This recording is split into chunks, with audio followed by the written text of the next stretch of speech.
My name is Rachel Donovan. I'm 32 years old. I live in Columbus, Ohio. And on Thanksgiving night, my own family threw me out into the cold with nothing but my coat and my car keys. That is not a metaphor. That is not me being dramatic. That is exactly what happened. And by the following morning, before the sun had even come all the way up over the rooftops of that suburb, every single person who had sat at that holiday table and watched it happen had lost something they could never get back. I know how that sounds. I know you are probably raising an eyebrow right now, thinking, okay, she is exaggerating. Families argue at Thanksgiving, everyone knows that. But I am not exaggerating. I am not rounding anything up. I am not adding color to make a better story. Every word I am about to tell you is the truth, and I need you to stay with me through all of it, because there are parts of this story that are hard to sit with, and there are parts that will surprise you, and there is an ending that I still cannot quite believe sometimes, even now, even living inside it every single day. So settle in. Get comfortable. This is going to take a while. Let me start by telling you who I am because that matters. I am the middle child, third of 5. There is Derek, my oldest brother, who was 38 at the time this happened. Then my sister Pam, who was 35. Then me. Then Marcus, who was 29. And then the baby of the family, Lily, who was 26. We grew up in a house in Westerville, which is a suburb just outside Columbus. My parents are Carol and Robert Donovan. My dad spent his entire career in manufacturing, working his way up from the floor to a supervisory position. My mom did bookkeeping from home for local small businesses for almost 20 years. We were not wealthy, but we were never without.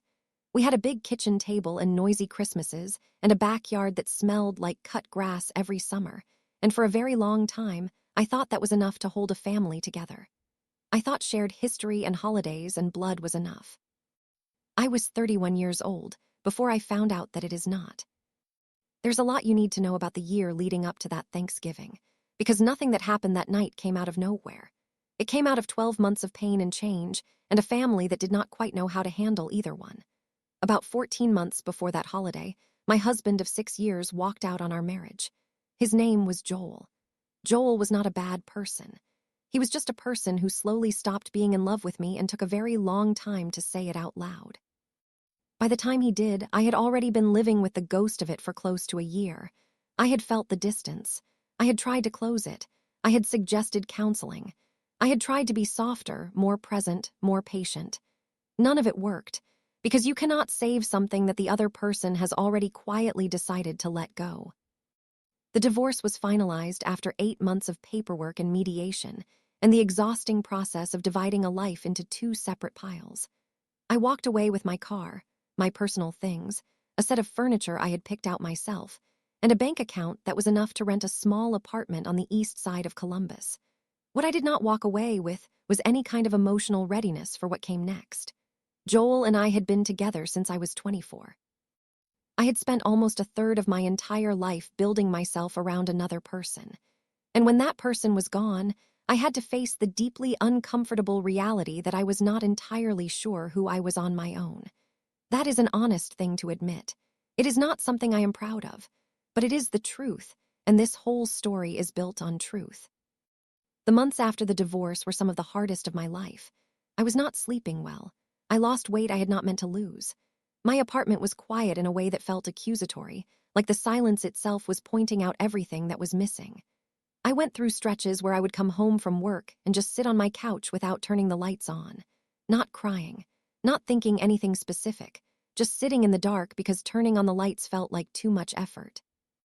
I know that sounds bad. I know it probably sounds like I needed help, and I did. I found a therapist about 3 months in, and she was very good. She helped me start untangling the grief from the identity crisis from the loneliness, which are 3 very different things that tend to arrive together and wear each other's clothes. I told my family all of this. I was not secretive about how hard I was struggling. I called my mom regularly. I texted Pam. I would check in with Derek occasionally because Derek had always been the one I went to when I needed steady, practical thinking. And in the beginning, they were good. They showed up in the ways that families show up. My mom called me back.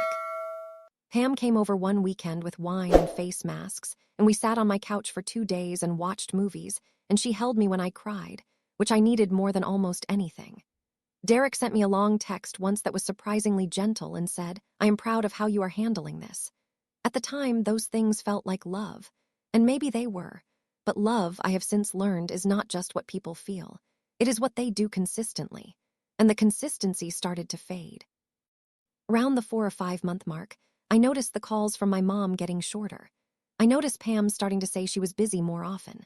I noticed Derek shifting conversations away from anything heavy, steering toward football scores and work talk and other people's news.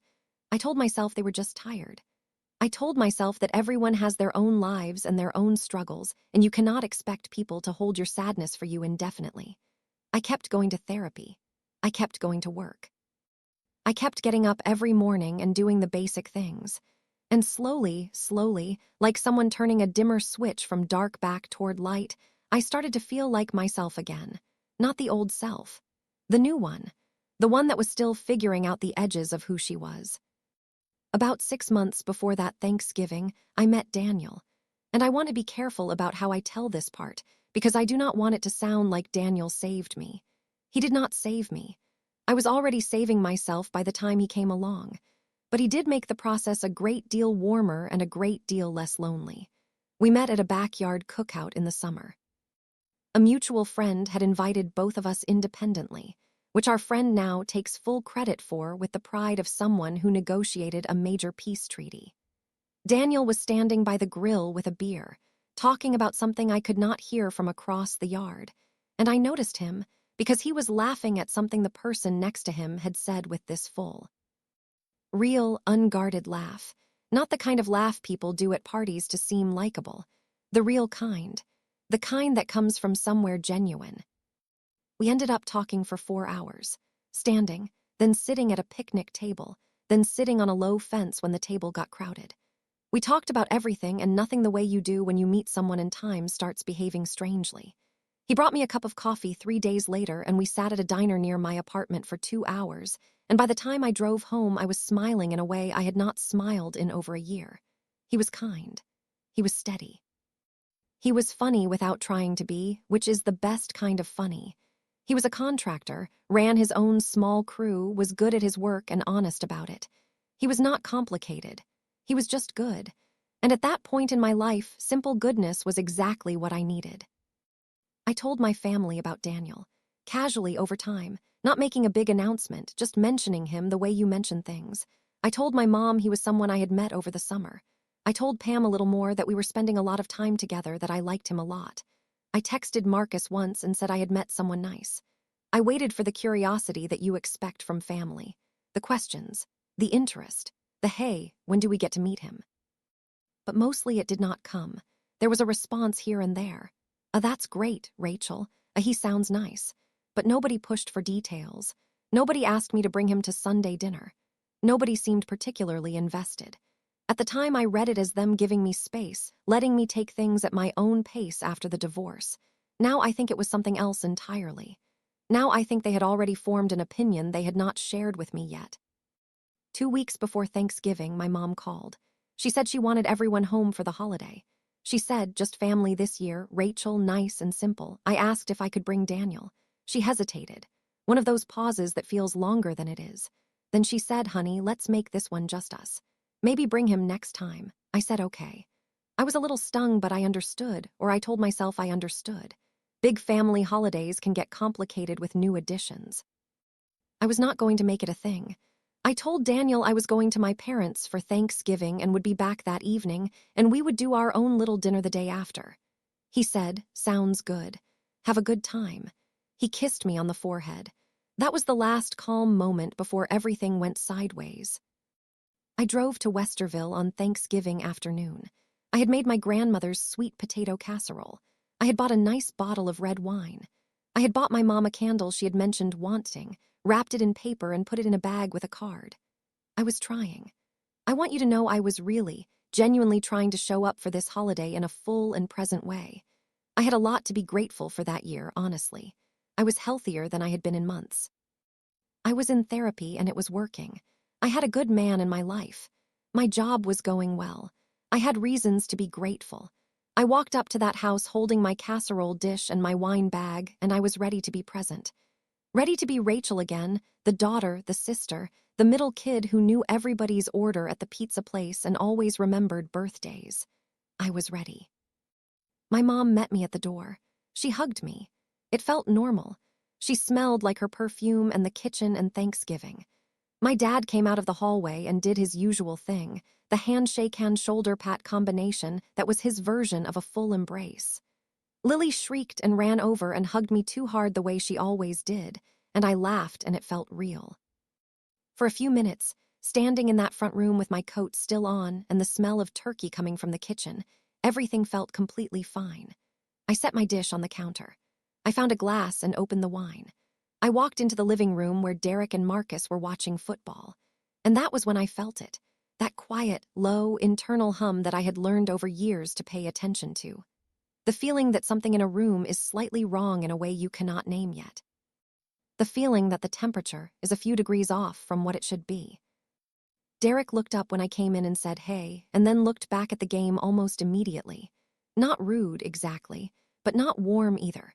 Marcus said hi and smiled, but it was surface, like a reflex more than a real response. I sat down. I tried to get into the game. I made a comment about the play and Marcus sort of acknowledged it and Derek did not react at all.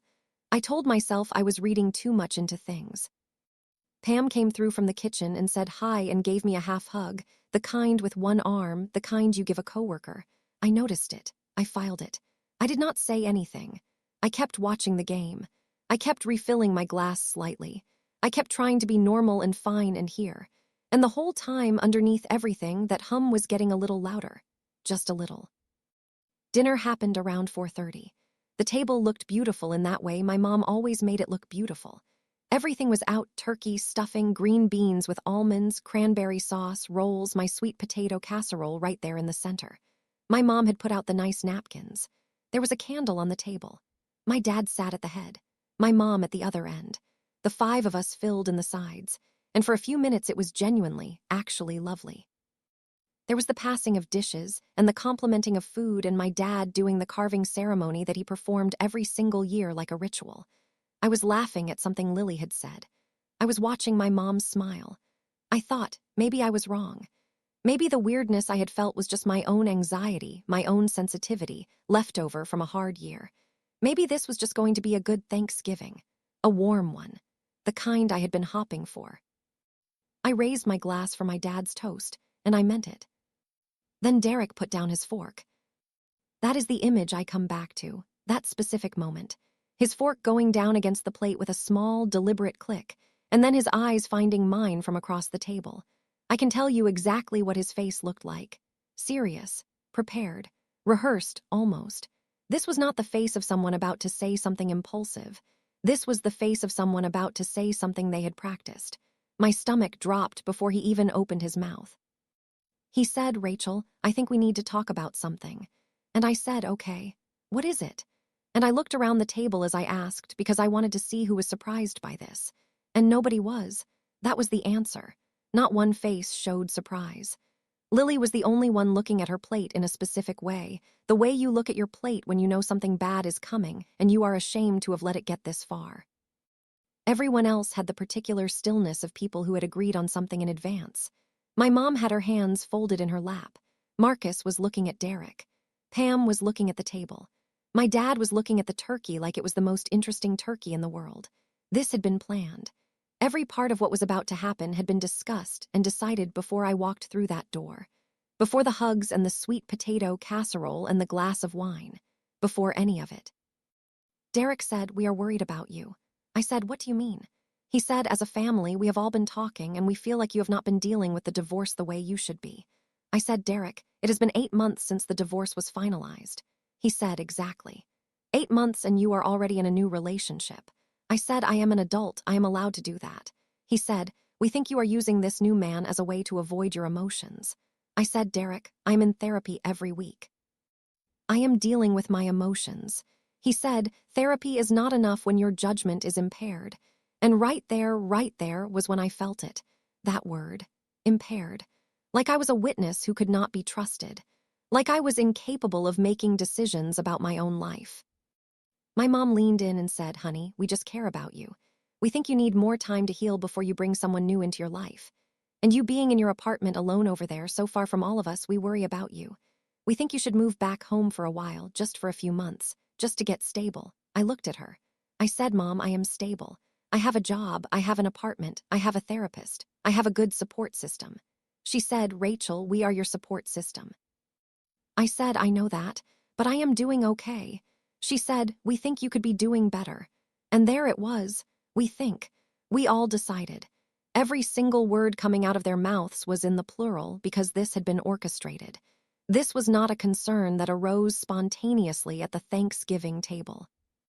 This had been built in group texts I was not in phone calls I was not on, over weeks or maybe months that I had been walking around thinking my family was simply busy, simply giving me space, simply living their lives. Derek said, your lease is almost up. I heard that and something cold went through me. He was right. My lease was up in January. I had been planning to renew it. But the fact that he knew that, the fact that my family had been paying attention to the logistical details of my living situation and factoring them into a plan they had made about my life without me, that was the moment I understood what this was. This was not love expressing itself clumsily. This was control reaching for a justification. I said, how do you know when my lease is up? He said, Mom mentioned it. I looked at my mom. She looked at her hands. I said, Mom, when did you and I talk about my lease? She said, you mentioned it a few months ago. It stayed with me. I said, it stayed with you well enough to share it with everyone as part of a plan to move me back home. She said, Rachel, please do not get upset. I said, I am not upset. I am asking a direct question. She said, we just thought if your lease is ending anyway, it might be a natural time. I said, a natural time for what? For you to make decisions about my life. She said, for you to come back where people can look after you properly. And that phrase, look after you properly, is the one that finally made me feel less like a worried daughter and more like a problem they were trying to manage. Then Derek said something about Daniel. I'm not going to repeat the specific thing he said because it was personal enough to still hurt when I replay it. Even now, even years later with everything that came after. He made comments about Daniel's profession. He implied that a contractor was not the kind of financial stability I needed.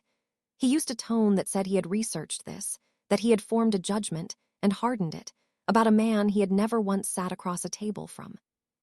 A man he had never spoken to.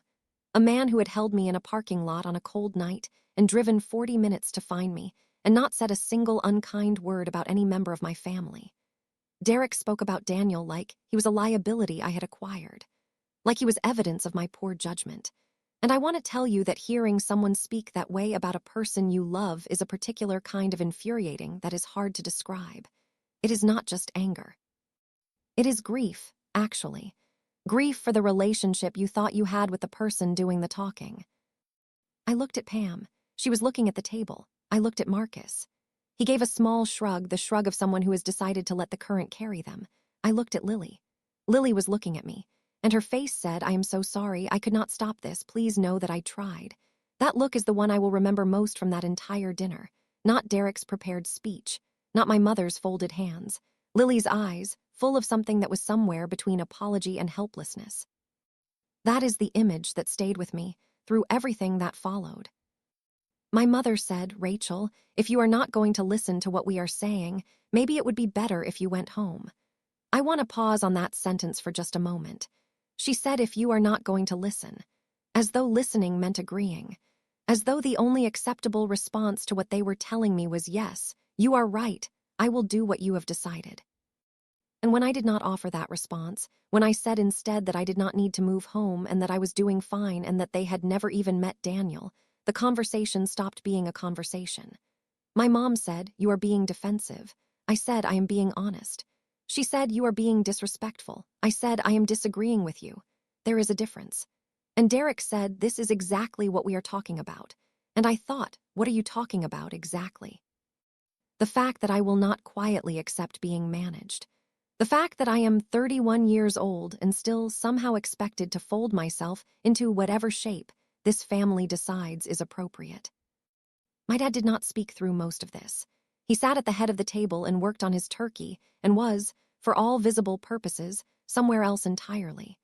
At one point he said, Let's all take a breath here. And my mother gave him a look that stopped him mid-sentence like a hand raised at traffic. He went back to his turkey. I noticed that. I noticed it the way you notice things when you are trying to hold yourself together in a room full of people who are supposed to love you. I stood up. I said, I am going to leave.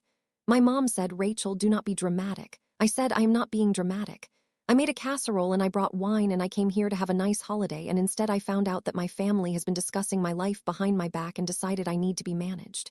That is not dramatic. That is accurate. Derek said, we are just trying to help. I said, this is not help, Derek. Help is a phone call. Help is, hey, how are you doing? Help is coming over and sitting with me when things are hard. This is an ambush. He said, that is not fair. I said, you are right. It is not. I got my coat from the closet by the front door. I picked up my keys. I left the casserole dish on the counter. I left the wine. The candle in its paper bag sat where I had set it, still wrapped, still unopened, like a small symbol of everything that had not turned out the way I hoped. I opened the front door. I said, I hope you all have a good evening. My mom said, do not walk out like this. Derek said, this is exactly the problem, Rachel. And I said, no. The problem is much older than tonight. And I walked out and I closed the door behind me, and I stood on the porch in the November cold for about 3 seconds before I made it to my car. I sat in my driveway for 23 minutes. I know because I watched the clock on my dashboard. I could not drive. My hands were shaking, not from cold, though it was cold. From the particular physical reaction that happens when your body tries to process something your heart cannot quite hold all at once. I cried. A lot. The ugly kind of crying that you are grateful no one can see. I cried for the holiday I had driven there to have, for the casserole on that counter, for the candle in the bag. For every version of this family I had believed in over the years that apparently existed only in my interpretation of things. I cried because I was tired. Really, genuinely, bone-deep tired. And then, when I had cried enough to see clearly again, I called Daniel. He answered on the second ring. I said his name and my voice cracked and I heard him shift on the other end of the line. I told him what happened, all of it. He listened without interrupting, which is one of Daniel's gifts. He listens like the story matters, like every word is worth waiting for. When I was done, he said, okay, I am coming. I said, I have my car, I can drive. He said, I know you can, but I am still coming. He drove 42 minutes from his apartment to a grocery store parking lot in Westerville where I had moved because sitting in my parents' driveway felt too exposed. He found my car in the lot. He got in the passenger seat. He put his arm around me and I leaned into him, and he did not say a single word for a long time. Not one word about my family. Not I told you so. Not I knew this would happen. Not what did you expect. Nothing. Just his arm around me, and the sound of a parking lot at night, and the slow return of my own breathing to something normal. When I was ready, he drove me home. We picked up my car the next morning. That night I slept in my own apartment with him beside me, and the November dark outside the window, and the strange, complicated quiet of a person who has been hurt by something they cannot fix yet, but has decided to keep going anyway. I was not okay, but I was not alone, and that was enough for that night. Now I need to tell you about what happened by morning. This is the part of the story that I did not see coming. The part that nobody at that table saw coming. The part that, when my dad called me before 7 in the morning the next day, made me sit up in bed with a feeling I still struggle to categorize. Not satisfaction, not vindication, something more complicated than either of those. Something like grief at the recognition that life sometimes delivers consequences with a precision that no one planned and no one could have stopped. My brother Derek, as I mentioned, had a business. He had started it about 4 years earlier, a home renovation company, the kind that handles kitchen remodels and bathroom upgrades and room additions for the kind of Columbus suburbs where people have the money and the houses to support that kind of work. He had grown it fast, faster than was probably wise. He had employees. He had ongoing contracts. He had a business partner named Greg, who was the operational backbone of the company, while Derek handled the client relationships and the front-facing growth. What I did not know at the time, and what most of the family did not know either, was that the business had been struggling financially for close to a year. Not struggling quietly. Struggling in the way that serious businesses struggle when someone at the top stops paying close attention to the numbers and starts making decisions based on optimism rather than data. There were unpaid supplier invoices that had been quietly accumulating. There was a tax filing that had been missed and then delayed and then missed again. And there was a lawsuit. A client had filed a complaint over a project that had allegedly been completed incorrectly, and that complaint had become a legal dispute that had grown in the direction of something substantial. Greg had known about all of this. He had been managing it, covering for Derek, trying to give him time to get things sorted. But Greg had been carrying that weight for a long time. And on Thanksgiving night, while I was in a grocery store parking lot trying to remember how to breathe, Greg had sent a formal letter to Derek's personal email and to their registered business address. The letter was from Greg's attorney. It formally dissolved the partnership, effective immediately, citing financial mismanagement, failure to disclose the legal dispute to the partner, and breach of the terms of their operating agreement. It was real, and it was legal, and it was final. Derek found the letter when he got home that night. He read it, and I can only imagine what that felt like, coming off a holiday dinner where he had felt so certain, so in control, so clear about where everyone else was going wrong. The irony of that timing is not something I made up. It is just what happened. By morning, the cascade had already started. The suppliers who had been waiting, who had extended patience largely because of Greg's relationship with them, were now getting calls from Greg's attorney advising that the business partnership was dissolved.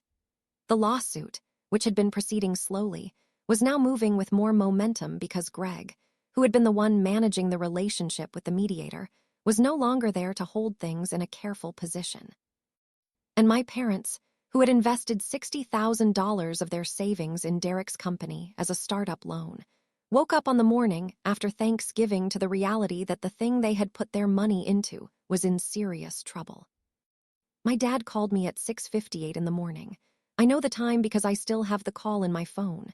He said, "Rachel, I am sorry to call so early. There is a situation with Derek's business. I need you to know about it." I said, "Dad, last night was really hard and I am still processing it." He said, "I know. I am sorry about last night. But this is serious and I did not know who else to call." And there it was, the call I had not expected.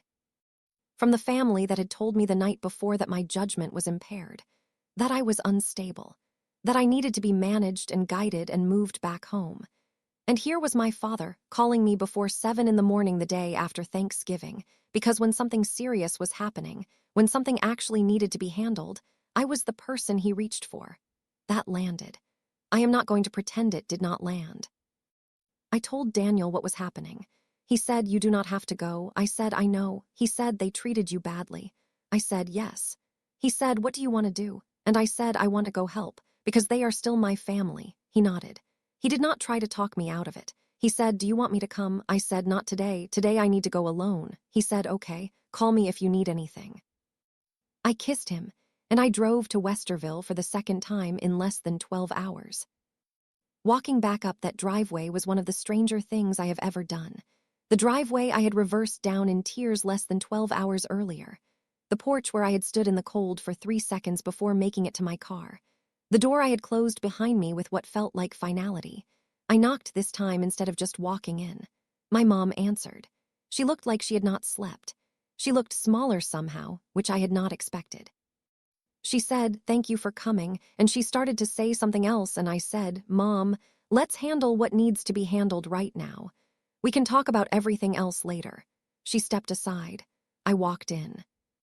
Derek was at the kitchen table with his laptop and a mug of coffee and the expression of a man who has just watched something he built start to fall apart in real time. Marcus was there too, sitting across from Derek, not saying much. Pam was in the kitchen making more coffee. Lily was not there.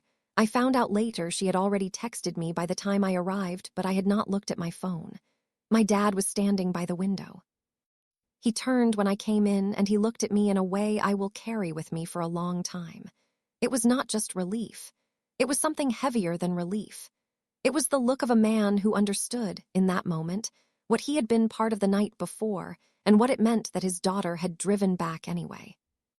I sat down. I opened my laptop. I said, "Tell me everything." And Derek told me all of it, the invoices, the taxes, the lawsuit, Greg's letter, the whole picture. And as he talked, I could see the pieces assembling into something that was going to require real attention and real expertise to manage. I called a lawyer I knew professionally, a woman I had worked with on a contract dispute at my firm, and she agreed to take a call that morning on my behalf. I took notes. I asked Derek the questions I needed answered. I made a list. I started organizing the documents he had. The picture was not good. The lawsuit was the biggest problem, potential liability in the range of $200,000 if it went badly. The invoices totaled just under $30,000. The tax situation was serious but fixable with the right representation. Greg's dissolution of the partnership was legally solid. Derek had almost no grounds to contest it. My parents' $60,000 was at significant risk, most of it likely unrecoverable, though there were some possible avenues worth exploring. I laid all of this out clearly, without softening it excessively and without being cruel about it. I gave them the information they needed to make decisions. That was what I could do. That was what I did. My mom cried at the kitchen counter. I went to her and held her. She said, "We put so much into this." I said, "I know." She said, "We believed in him." I said, "I know you did." She said, "Rachel," and then she stopped. I said, "Not now, Mom, I know, but not right now." She nodded. She straightened up. She wiped her eyes. She was a practical woman under everything, my mother. The practicality reasserted itself. That was how she got through hard things. I had always admired that about her, even in the middle of moments when she drove me completely crazy. Derek apologized to me partway through the afternoon. He waited until Marcus had stepped out and Pam was in the other room. He said, "Rachel, about last night." I said, "Derek." He said, "I know." I said, "You do not need to do this right now." He said, "I do. I need to say it." I said, "Okay." He said, "I should not have said what I said about Daniel. It was not fair. I do not know him. I should not have talked about him that way." I said, "Thank you for saying that." He said the whole thing last night was not, we did not handle it right. I said, "I agree with that." He said, "I am sorry." And I said, "I hear you, Derek. Let's get through today and then we can talk more about the rest." He nodded. He looked grateful and also deflated in the way that proud people look when they have had to apologize for something real. I actually felt for him. That surprised me, feeling for him in that moment. But it was real. Pam found me by the coffee maker in the late afternoon. She said, "I should have said something last night. I should have told them it was wrong." I said, "Why did not you?" She looked at her mug. She said, "I do not know. I think I told myself it was for your own good." And then the moment was happening and I knew it was not and I still did not say anything. I said, "That is honest, at least." She said, "I am sorry, Rachel. I really am." I said, "I believe you." And I did. My dad found me at the end of the day when I was getting my coat and getting ready to leave. The house was quieter. The lawyer had been retained. The immediate triage was done. There was still a lot of work ahead, but the most urgent things had been addressed. My dad came up beside me in the front hallway and he said, "Rachel." I said, "Yeah, Dad." He said, "I am sorry about last night. I should not have let it go the way it did. I did not agree with it and I sat there anyway and that was wrong." I looked at him. I said, "Dad, why did you not say anything?" He said, "Because I thought it might help. I thought they had a point even if they were going about it wrong. And then it got out of hand and I did not know how to stop it." I said, "You could have spoken up." He said, "I know I should have. I am sorry." I said, "I know, Dad." He said, "You are a good daughter, coming back today after what happened. You did not have to." I said, "I know I did not have to." He said, "I know." That is what makes it mean something. And then he did something my dad almost never did. He hugged me. A real hug. Both arms full, the kind that means I see you. I let him. I drove home in the dark of that November evening with the particular feeling of someone who has walked through a fire and come out the other side not because the fire was not real, but because they refused to stop walking. I was hurt.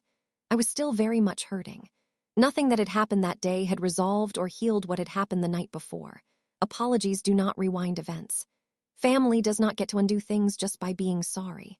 But I had been there. I had showed up. Not because I owed them, not because I had forgiven everything instantly, not because I was trying to prove something, but because that is who I am. And I needed to know, going forward, that I had acted like the person I wanted to be. That mattered to me more than being right. In the months that followed, a great deal changed. Derek's business did not survive. It was too far compromised. The lawsuit settled at a number lower than the worst-case scenario, which was some relief but still significant. The partnership with Greg was gone permanently. Derek spent the better part of the next year working as an employee at another renovation firm, learning, humbled, quieter than he had been in years. I think it changed him, not overnight, not completely.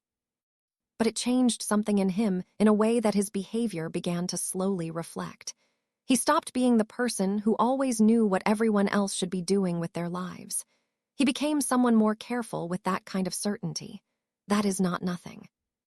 My parents lost most of the $60,000. My dad handled it with a practicality that I expected. My mom cried about it for a while, and then she too became practical. They were not ruined. They had other savings, a paid-off house, and the wisdom of people who had survived hard things before. But it was a real loss, and they felt it. And I think it shifted something for them too, about Derek, about the nature of investment, both financial and emotional, about what it means to believe in someone. My relationship with Pam deepened after that. It took some uncomfortable conversations and some moments of honesty that neither of us particularly enjoyed. But on the other side of those conversations was something more real than what we had before. She told me once, months later, that watching me come back the next morning was the moment she understood something important about who I was. She said, "I realized I had never really seen you clearly before. I was looking at the version of you I had built in my head, not the actual you." I said, "And what did you see?" She said, "Someone who is a lot stronger than we gave you credit for." I said, "I have been trying to tell you all that for years." She laughed. I laughed. That was the beginning of us being real friends, not just sisters. Marcus and I took longer. He was the most resistant to examining what had happened that night, the most defended about his own role in it. He did not call me a bad person. He did not double down on the content of the intervention. He just became very quiet about it, very careful to steer around it whenever we were together, which felt in its own way like a kind of avoidance. About 4 months later, he sent me a text message. It was long and it was clumsy and it was real. He said he had been thinking about that night a lot. He said he had told himself at the time that he was just going along with what the family decided. He said he had started to understand that going along was its own choice, not a neutral position. He said he was sorry he had not spoken up. I texted back and said, "I appreciate this more than you know. We are not close in the way that Pam and I are close, but we are okay. We are family. And I have decided that family does not always have to mean perfect. Sometimes it means you keep trying, and that counts for something." Lily was never the enemy in any of this. I want to be clear about that. She had told them not to do it. She had said it was going to go wrong. She had been the one who texted me within 5 minutes of me walking out the door that night, and that text, "I love you, I am so sorry, I am here," is still in my phone, and I am never deleting it. Lily and I became closer after that Thanksgiving than we had ever been. There is something about being the only honest person in a room full of people making a mistake. It bonds you to the person they were making the mistake about. We talk almost every day now. She is the first person I call when something good happens or something hard happens. She was my maid of honor at my wedding. Of course she was. And then there is Daniel, who is, if I am being completely honest with you, the part of this whole story that makes me shake my head and smile at the same time. Because they told me he was a mistake. They told me he was a distraction, evidence of impaired judgment, not the kind of stability I needed. A contractor. They said it like it was a character flaw. And this man, this specific, steady, completely uncomplicated good man, drove 42 minutes on a cold Thanksgiving night to sit in a grocery store parking lot with me and say nothing except that he was there. This man met my family 6 weeks later at Christmas and walked in with his easy laugh and his genuine warmth and was completely, utterly himself. My mom pulled me aside at the end of that evening and said, "Rachel, he is lovely." And I said, "I know, Mom. I have been saying so." She said, "I know you have. I am sorry I did not listen sooner." Daniel proposed in my kitchen 11 months after that Thanksgiving. Not a big production, not a restaurant or a fancy setup. He came over on a Tuesday evening with takeout and he said, "Before we eat, I need to say something. I want to marry you. I want to be your person. I have watched you go through some of the hardest things a person can go through, and I have watched you stay kind through all of it, and I want to be around that for the rest of my life." He had a ring. It was not flashy. It was exactly right. He got down on one knee in my kitchen, in front of the same counter where I had made that sweet potato casserole for a Thanksgiving that had not gone the way I hoped. And I said yes before he had fully finished the question. We got married 8 months later. Not a big wedding, not an expensive one. 112 people in a venue in Westerville, which felt right, the same town, the same neighborhood, but a completely new chapter. My whole family came. Derek gave a toast. It was gracious and self-deprecating and actually funny, and I watched him while he gave it and I thought, there he is. There is the brother I grew up with before whatever happened. My mom cried through the entire ceremony, which she had warned me she would do, and which she absolutely followed through on. My dad walked me down the aisle and gripped my arm with both hands in the way of a man who is trying to hold on and let go at the same time, which I think is the most honest description of what a parent does when they finally get something right. I am 34 years old now. I have a husband who chose me completely and keeps choosing me. I have an apartment that I re-signed the lease on myself, on my own timeline, which later became a home and then became a starting line for everything that followed. I have a job I am good at. I have a therapist I still see once a month because I believe in maintenance. I have a family that is messy and imperfect and human and still mine. I have a sister who texts me every morning with something ridiculous to make me laugh. I have a life that looks nothing like what 24-year-old Rachel thought it would look like, and everything like what 34-year-old Rachel needed. I have that Thanksgiving, that specific, cold, unasked for, somehow necessary Thanksgiving. I have the memory of sitting in that parking lot crying and not being able to drive. I have the memory of Derek putting his fork down. I have the memory of my mom saying maybe you should leave, as if my leaving was the problem and not the ambush they had built around the dinner table. I have all of it. And here is the part that surprises me most when I sit with it, even now. I am grateful, not for the pain. I am not one of those people who performs gratitude for pain because it sounds wise. The pain was real and it was not necessary in the form it took. But I am grateful for what it showed me, about who I was, about who Daniel was, about who in my family could be trusted to grow and who surprised me by doing exactly that. About the kind of strength that is not about being hard or cold or closed, but about going back through the same door that hurt you because you are not willing to let fear make your choices for you. I want to say something directly to whoever is listening to this right now at this particular moment in your life. If you are somewhere in the middle of a hard stretch, if your family has wounded you in a way you did not expect, if you walked out of a room or a relationship or a version of your life that was supposed to hold you, and it did not, you do not have to choose between being hurt and being loving. You do not have to become cold to protect yourself. You do not have to cut the cord to maintain your dignity. You can hold both things, the wound and the love, the anger and the return, the clear-eyed recognition of what happened and the genuine desire for things to be different going forward. That is not weakness. That is not enabling. That is just being a full human being who does not reduce people to their worst moments even when those moments were aimed at you. And I also want to say this, and I want you to hear it clearly. Showing up for people who hurt you is a choice you make on your own terms. It is not an obligation. It is not a reflex. I went back the morning after Thanksgiving because I chose to, because I looked at my dad's face on the phone and I heard real fear in his voice and I was not willing to leave that unanswered. But if I had chosen not to go, that would also have been valid. You do not owe anyone access to your compassion. You decide when and how and whether to offer it. I decided to offer it. That was my choice. It does not mean it is the only right one. Now I want to hear from you. I really do. Have you ever had your family do something at a holiday that changed the way you saw them? Have you ever been the one who got pushed out and then had to decide whether to come back? Have you been in a situation where the person they told you to stay away from turned out to be exactly the person you needed?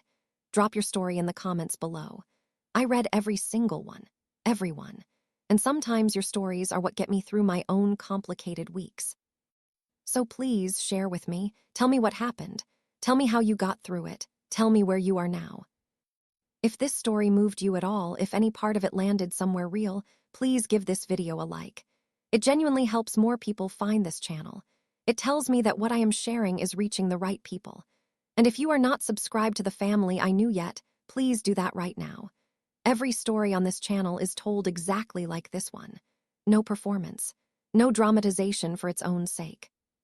Just real things that happen to a real person who is still, every day, figuring out what family actually means.